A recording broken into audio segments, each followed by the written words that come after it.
Across America, Harley-Davidson showrooms are filling up, but not with customers. Bikes are piling up, sales have stalled, and dealers are growing desperate. These are the 7 motorcycles Harley can't get off the lot, and the deeper we go into the list, the worse it gets. Number 7. Harley-Davidson Softail Standard. This bike was supposed to be the no-nonsense, back-to-basics Harley that reminded riders why they fell in love with motorcycles in the first place. It had no fancy fairings, no electronic gimmicks, and no over-the-top styling. Just a stripped-down cruiser designed to deliver pure V-twin riding with zero distractions and full throttle attitude. But while that simplicity may have sounded good on paper, real-world riders weren't sold. Under the tank, the Softail Standard is powered by the Milwaukee 817 engine, which delivers 87 horsepower and 109 pound-feet of torque from its 1,745 cubic centimeter V-twin. That's solid muscle. It's paired with a 6-speed transmission and classic Softail frame. But for many riders, minimalism went too far. The Softail Standard doesn't come with wind protection, there's no passenger seat, and comfort for long rides, practically non-existent. Riders found that while it might look great for cruising around town, the moment you take it on a highway or hit a 100-mile day, it becomes a punishing experience. The riding position also left something to be desired. Mid-mount controls combined with a narrow solo seat created pressure points for taller riders, while shorter riders struggled to feel planted at stops. There's also the lack of onboard tech. No cruise control, no traction settings, not even a simple USB port for charging. In an era where even budget bikes from Honda and Yamaha come with basic creature comforts, the Softail Standard started to look a bit outdated and surprisingly behind the curve. And let's talk about pricing. With a starting cost of $13,949, it's not exactly a steal, especially when you consider that many competing cruisers at this price range offer more standard equipment, better long-distance ergonomics, and often dual seating. Riders who were hoping for a bargain, Harley discovered that the base price was just that, a base. To make the bike more practical, they'd need to add a windshield, passenger pillion, saddlebags, and other accessories. That pushed the total cost closer to $15,000 or $16,000. Suddenly, the value proposition started to fade. The styling was also a love-it-or-hate-it situation. Some appreciated the bare metal tank and throwback design cues. Others felt it lacked character compared to the Fat Bob, the Lowrider S, or even the older Dyna models. And because it shares a similar silhouette with other Softail models, the Softail Standard often gets mistaken for more expensive bikes until you realize what's missing. Riders didn't ignore these flaws, and word of mouth spread fast. Many walked into dealerships expecting a full Harley experience, only to walk away underwhelmed and disappointed. As a result, the Softail Standard quickly became a bike that dealers couldn't move. Despite its stripped-down nature, it just didn't capture the emotional connection or practicality that Harley riders look for. Some dealerships tried bundling accessory packages to make it more appealing, but even that hasn't solved the problem. For many riders, it simply felt like buying half a bike and getting charged full price. If you think a bare-bones Softail sounds bad, wait until you see the next bike on the list. A Harley that tried to look like a sports bike but ended up riding like a mistake. Number 6. HarleyDavidson Street Rod. Harley made a bold move to shed its heavyweight cruiser reputation and target younger, performance-hungry riders, and the result was the Street Rod. But what was intended to be a modern twist on the classic formula ended up falling flat with almost everyone. Built on the same platform as the Street 750, the Street Rod aimed to be sportier, edgier, and more aggressive. It received a reworked version of the Revolution X engine, pushing out 68 horsepower, 74 pound-feet of torque, and displacing 749 cubic centimeters. On paper, that gave it a solid boost over the base model, but in reality, it just wasn't enough. The bike came with inverted front forks, dual disc brakes, and gas-charged rear shocks, all of which should have made it one of the best handling Harleys under $10,000. And to its credit, it did offer sharper handling than most Harleys. But that improvement came at a heavy cost. The riding position was cramped and awkward, with mid-mounted foot pegs placed too high and a narrow seat that made longer rides a pain, literally. For taller riders, it was nearly unrideable. The sportier posture might have looked good in marketing shots, but in the real world, it left a lot to be desired. The styling was another point of confusion. Harley tried to blend cruiser DNA with a sport bike attitude, giving the Street Rod drag-style handlebars, a chopped tail, and aggressive tank lines. But the result wasn't quite cruiser, and it wasn't quite sport bike either. Traditional Harley fans found it too generic and lacking in soul, while younger riders weren't impressed by the dated design language and limited performance compared to Japanese and European alternatives.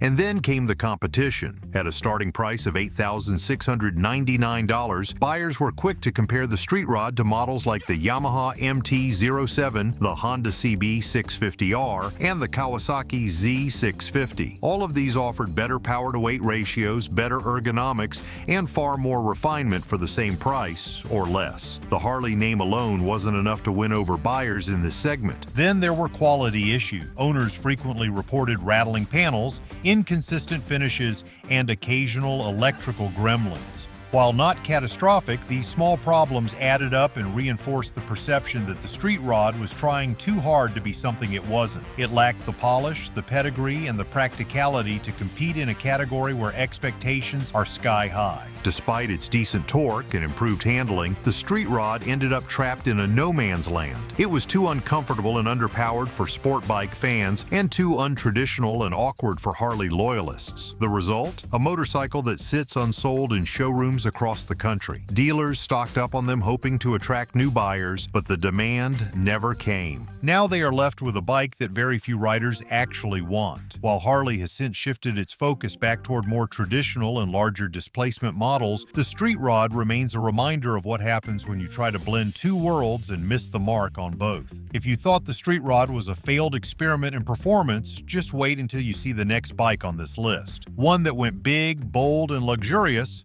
but ended up with a price tag that turned away even Harley's most loyal fans. We put in the work so you don't waste your cash. If you appreciate straight talk about bikes, no fluff, no marketing, smash that subscribe button. Number 5. Harley-Davidson Road Glide CVO. This motorcycle was supposed to be the crown jewel of Harley's entire touring lineup, a factory-built luxury machine packed with the best components, the highest tech, and the boldest design money could buy. But somewhere along the way, something went wrong. Because today, the Road Glide CVO is one of the hardest Harleys to sell, and dealerships across the country are quietly watching them collect dust. At the heart of the Road Glide CVO is the Milwaukee 8 121V twin engine, displacing 1,983 cubic centimeters. It produces 115 horsepower and 139 pound-feet of torque, which on paper sounds like a powerhouse. But this is a fully loaded grand touring bike, tipping the scales at just under 950 pounds. That kind of weight demands real comfort, real balance, and most importantly, real value for money. And that's exactly where the Road Glide CVO started to fall apart. With a starting price of $51,999, this is one of the most expensive motorcycles Harley-Davidson has ever put on the showroom floor. And yes, it includes a lot. Adjustable suspension, a top-shelf Rockford Fosgate audio system, a 12.3-inch full-color touchscreen, and every electronic rider aid Harley could pack into a touring frame. But even with all that, most longtime Harley fans are left wondering, why does this bike cost almost double what a Street Glide Special does? That's the problem.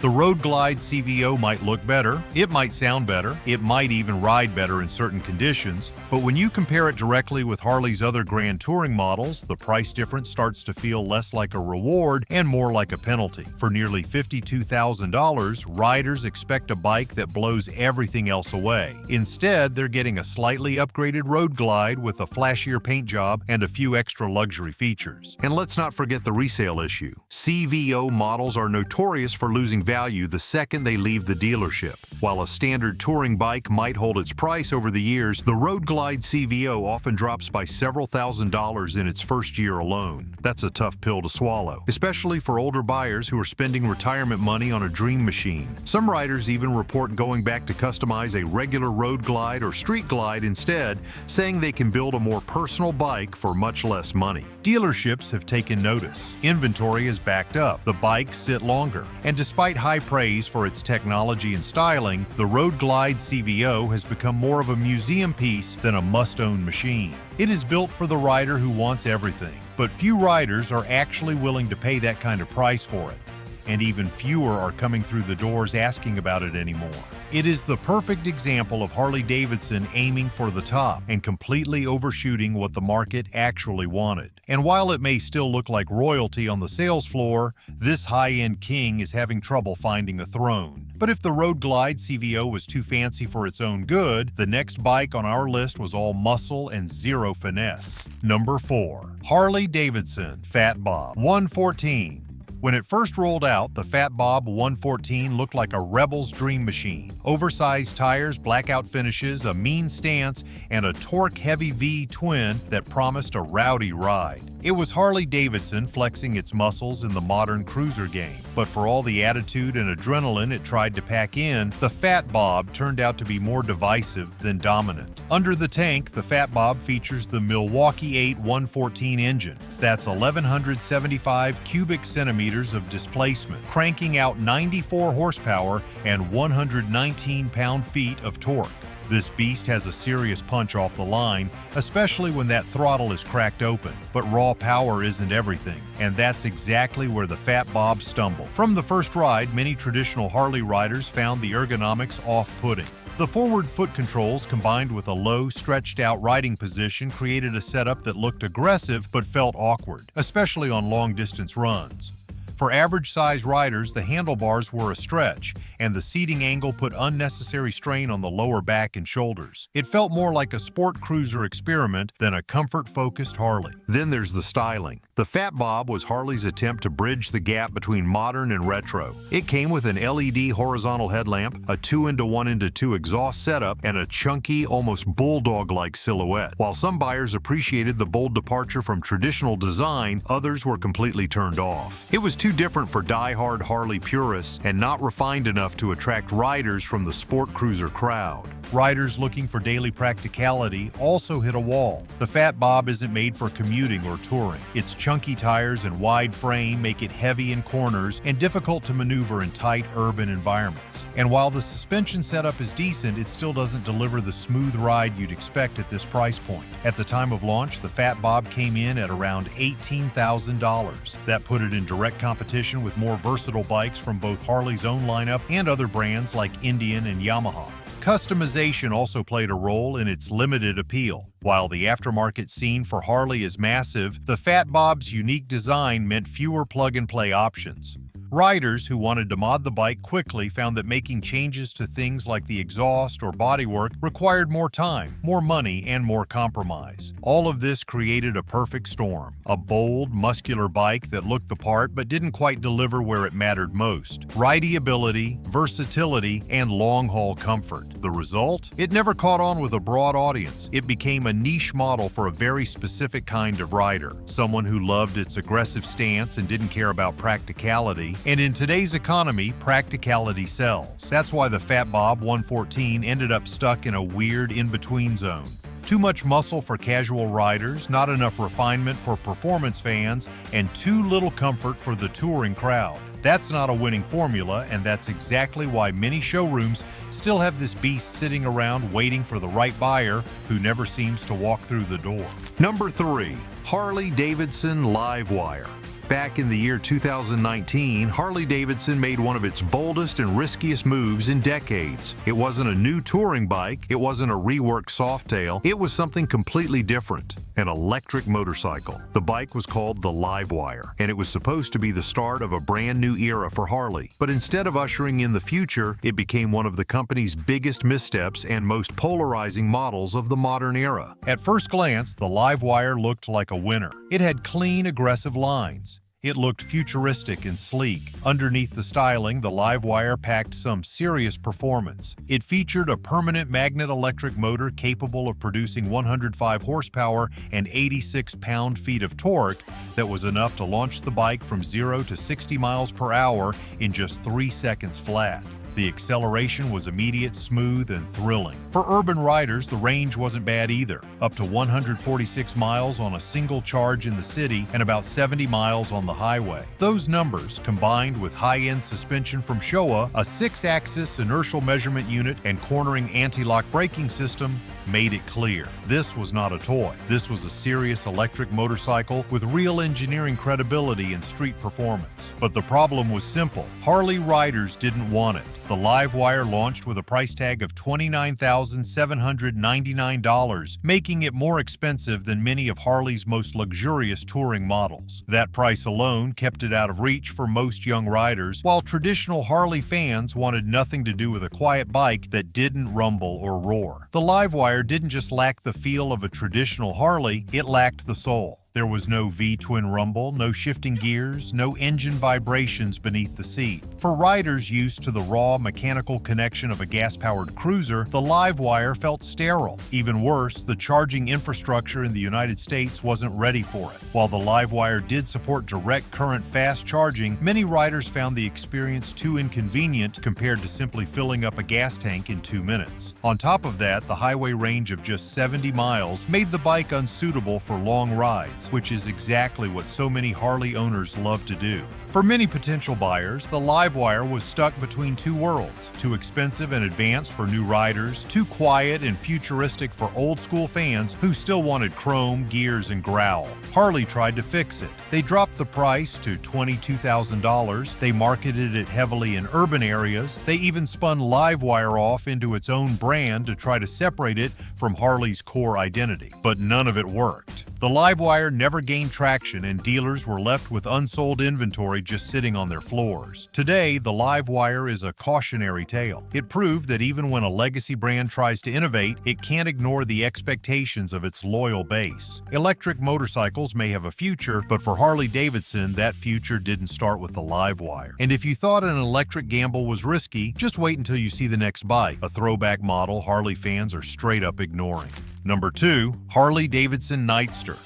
This bike was supposed to be a game changer, a fresh take on the Sportster lineup designed to attract new riders and modernize Harley's approach. Instead, it landed with a thud. From its engine character to its overall riding experience, the Nightster failed to deliver what Harley's core audience wanted, and it left newer riders unconvinced. Worse, it didn't create any real buzz on showroom floors or social media, just a passing glance and a shrug. Let's start with the engine. The Nightster is powered by a liquid-cooled Revolution Max engine with a displacement of 975 cubic centimeters. It produces 90 horsepower and 70 pound-feet of torque. On paper, those numbers look promising, but in practice, the engine lacks the deep rumble and mechanical soul that V-twin fans love. The higher revving, smoother characteristics of the Revolution Max just didn't feel like a Harley. It was too refined, too quiet, and too disconnected from the legacy it was supposed to represent. For many riders, the emotional connection simply wasn't there. And without that, performance alone wasn't enough. At a starting price of $13,499,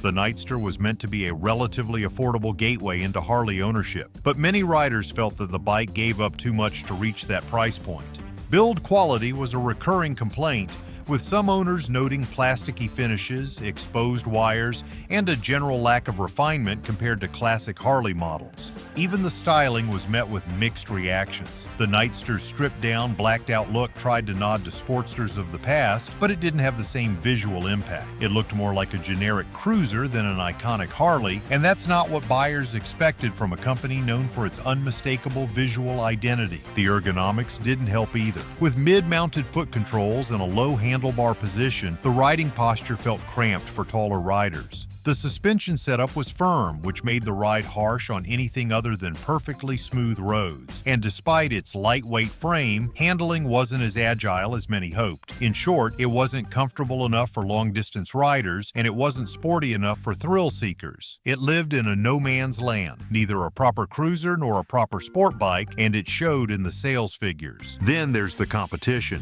At the same price range, riders could pick up a Yamaha MT-07 or a Honda Rebel 1100, both offering better handling, smoother power delivery, and far more tech. And even within Harley's own lineup, riders often opted for used iron 1200 or 48 models instead, both of which offered a more traditional feel and deeper customization potential. These bikes had the grit, the sound, and the street presence that the Nightster lacked. In dealerships across the United States, the Nightster quickly became a bike that was sat on, but rarely sold. It had potential, sure, but potential doesn't keep the lights on. It tried to to be a new chapter in Harley's history but ended up as a half-formed footnote, and for a company already struggling to define its future, the Nightster's failure was more than just another poor seller. It was a warning sign. And now we reach the final bike on the list, a model that Harley thought would open the doors for first-time buyers, but instead it gathered dust, disappointment, and dealer frustration. Number 1.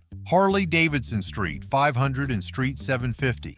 Harley-Davidson has always been about big bikes, loud engines, and the unmistakable feel of raw American power. So when they tried to go small and affordable with the Street 500 and Street 750, it was supposed to be a gateway for new riders, a low-cost, lightweight entry into the Harley lifestyle. But instead of bringing in fresh faces, it created one of the brand's most forgettable flops. Let's start with the numbers. The Street 500 came equipped with a liquid-cooled Revolution X engine producing 34 horsepower, and its engine displacement clocked in at 494 cubic centimeters. The torque is just 29 pound-feet. Meanwhile, the Street 750 had a bit more punch, 47 horsepower, 44 pound-feet of torque, and a 749 cubic centimeter engine. But even with the higher specs, it still left most riders unimpressed. The core problem? These bikes simply didn't feel like Harleys. There was no thunderous V-twin rumble, no heavy pull of torque that rattles your bones, and no signature style that made other Harleys iconic. Riders complained that the Street Series felt more like imports than true American iron. The sound was muted. The finishes were plastic, and the ride? It lacked that low-end grunt that defines the Harley experience. At a time when Harley needed to reinvent itself and bring in younger, first-time riders, these bikes were meant to be the solution. They were light, had low seat heights, and were relatively easy to handle. That made them ideal for Harley's own riding academy training programs. But outside of training lots, they failed to turn heads. Not only were they considered underpowered, but the fit and finish was also below the brand's usual standards. Owners complained about rattling parts, loose panels, and paint that scratched easily. Then came the pricing. At launch, the Street 500 was priced at $7,695, and the Street 750 came in at $8,499. Reasonable on paper, but once buyers sat on the bikes and took a closer look,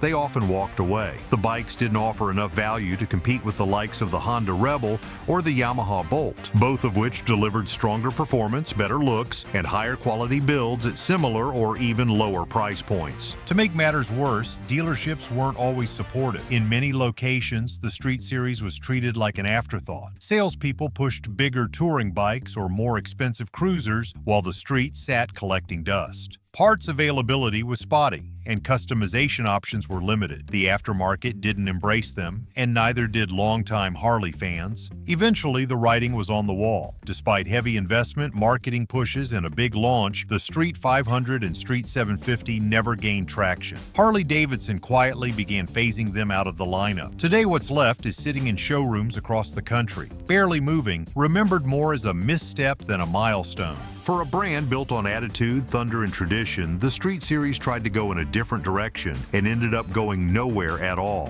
Which Harley on this list do you think actually deserves a second chance? Drop your take in the comments, and don't forget to subscribe for more straight-shooting motorcycle breakdowns.